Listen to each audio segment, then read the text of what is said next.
번역 사도신경으로 신앙 고백하겠습니다. 저는 전능하신 아버지 하나님 천지의 창조주를 믿습니다. 저는 그분의 유일하신 아들 우리 주 예수 그리스도를 믿습니다. 그분은 성령으로 잉태되어 동정녀 마리아에게서 나시고 본디오 빌라도에게 고난을 받아 십자가에 못 박혀 죽으시고 장사된 지 사흘 만에 죽은 자 가운데서 다시 살아나셨으며 하늘에 오르시어 전능하신 아버지 하나님 우편에 앉아 계시다가 거기로부터 살아있는 자와 죽은 자를 심판하러 오십니다. 저는 성령을 믿으며 거룩한 공교회와 성도의 교제와 죄를 용서받는 것과 몸의 부활과 영생을 믿습니다. 아멘. 거룩하신 아버지 하나님 감사합니다. 간밤에도 편히 쉬게 해주시고 새벽에 기도하는 자리에 불러주시니 감사합니다. 이 시간 저희들이 마음 중심으로 주님을 경외하게 하여 주시옵소서. 예수님 이름으로 기도드리옵나이다. 아멘.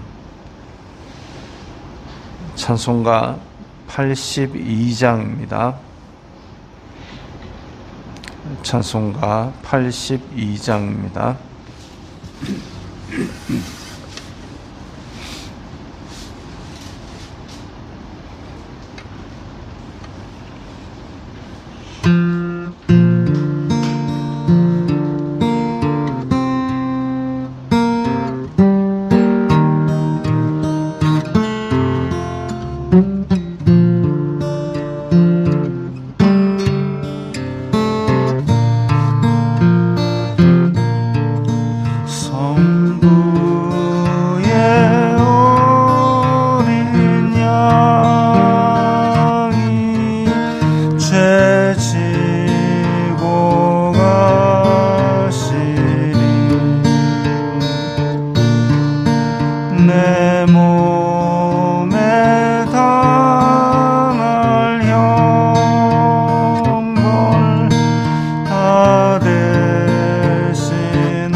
주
온 땅에 퍼지네. 주 예수 본을 받아 온유한 마음과 겸손한 마음으로 섬기며 살리라.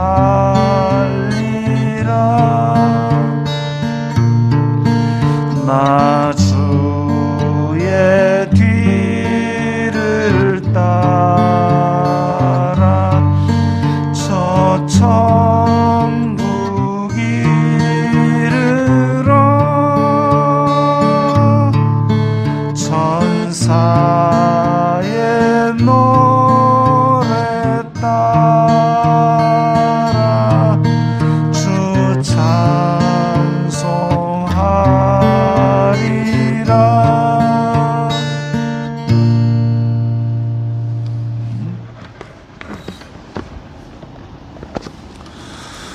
오늘 말씀은 요한복음 1장 29절부터 34절까지의 말씀입니다.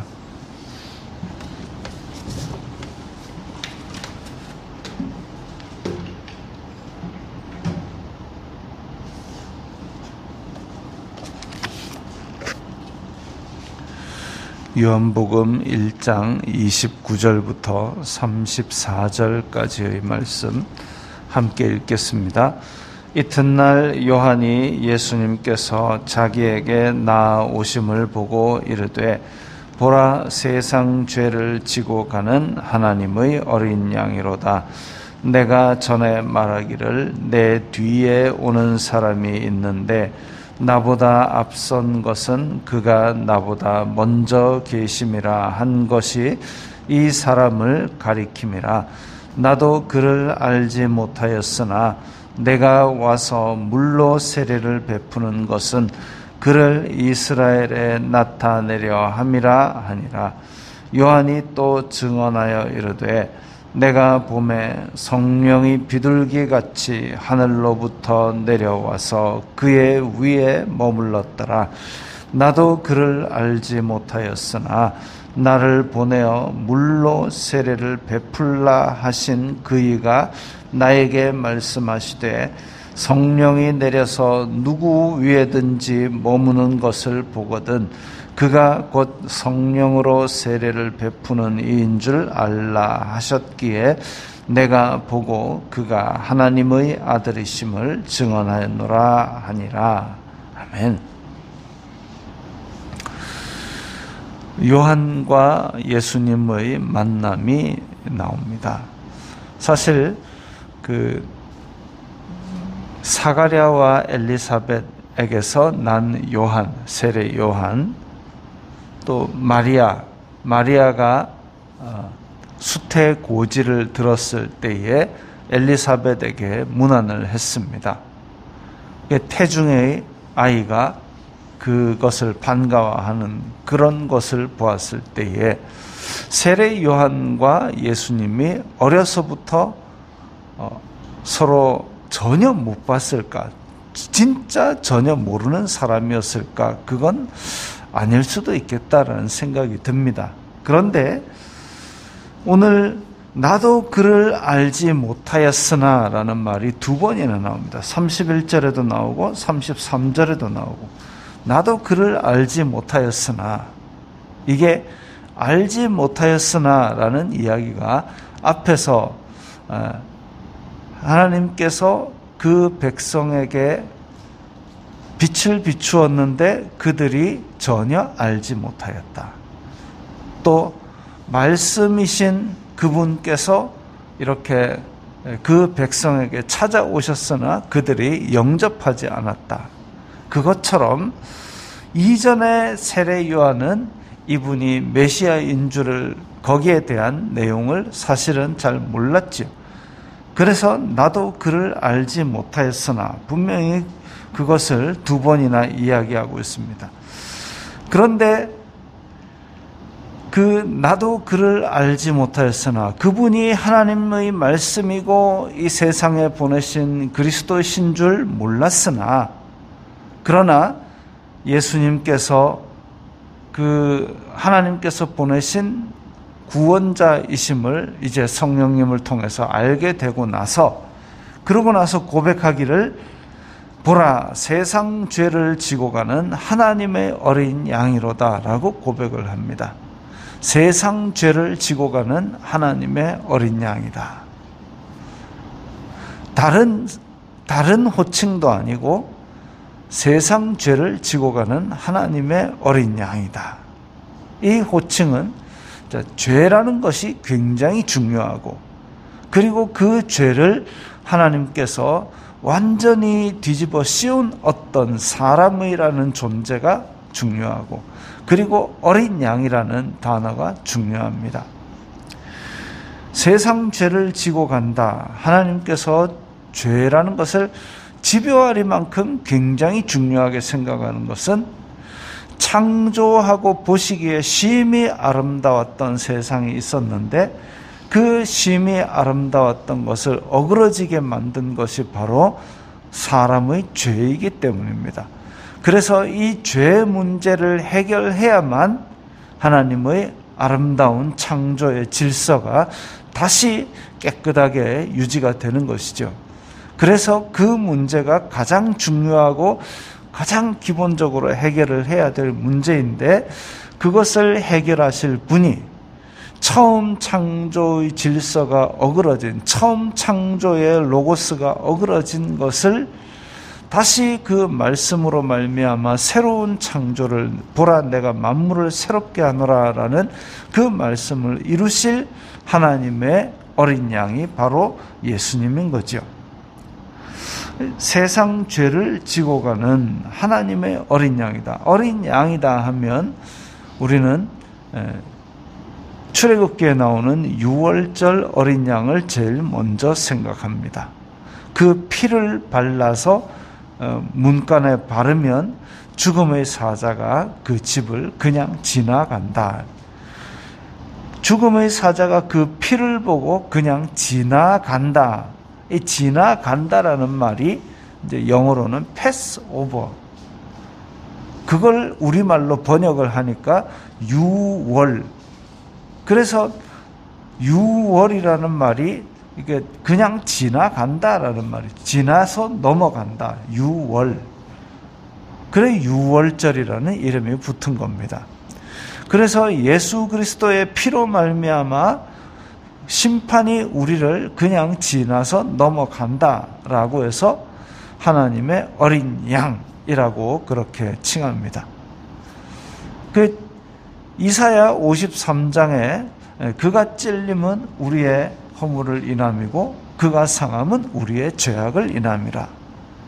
그래서 그는 그야말로 세상이 보암직도 하지 않은 아무런 흠모할 만한 것이 없이 연한 순같이 자라났지만 하나님께서 모든 죄악을 그에게 담당시키셨다는 그 말씀, 그리고 그 말씀으로 인해서 그 어린 양이 죽임을 당하고 요한계시록에 보면 승리하신 어린 양이 나옵니다.